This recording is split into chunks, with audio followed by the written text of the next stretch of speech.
और फियाज भाई की हाल है? सब खैरियत है? आज यार मुरसलीन भाई को चलने था, टिका के खाना है। टिका वो माल ले आएगा ना, छड़ना कोई नहीं। आज मैं भी भुखा ही हाँ। मैं परसों का नाश्ता किया है। बस मैं भी इसी तरह ही खादा पीता कुछ नहीं है। ठीक हो गया मुरसलीन भाई आई नो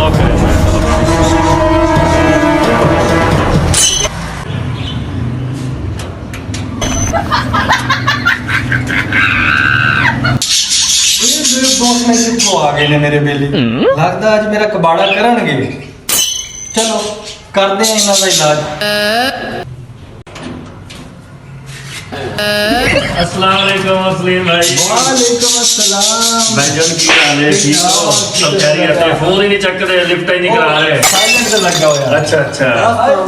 वालेकुम अस्सलाम फियाज भाई। आज ਅਸੀਂ क्या है मुरसलीन को चलिए यार जो दुआ सलाम कर रहे हैं। आ जाओ चले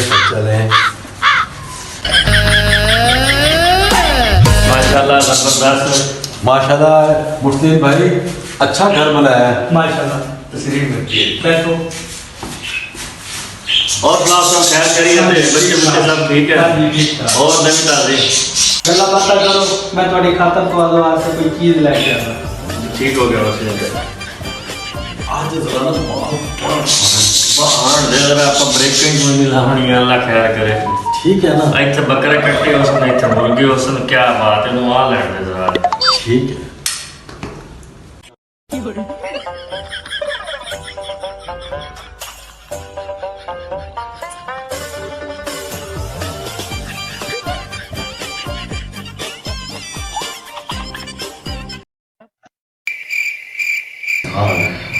आज तो मुस्लिम मटी शली लेके आएगा। लो फियाज भाई नो फरमाओ।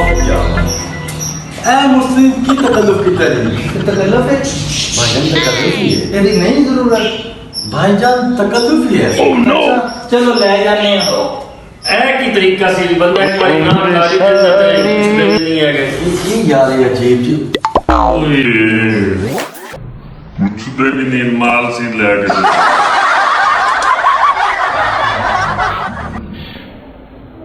अस्सलाम वालेकुम दोस्तों, तुम साडी वीडियो देख रहे हो टोटप्पा चैनल ते। फियाज भाई मुरसलीन भाई ते शहबाज भाई बड़ी मेहनत कर रहे हैं।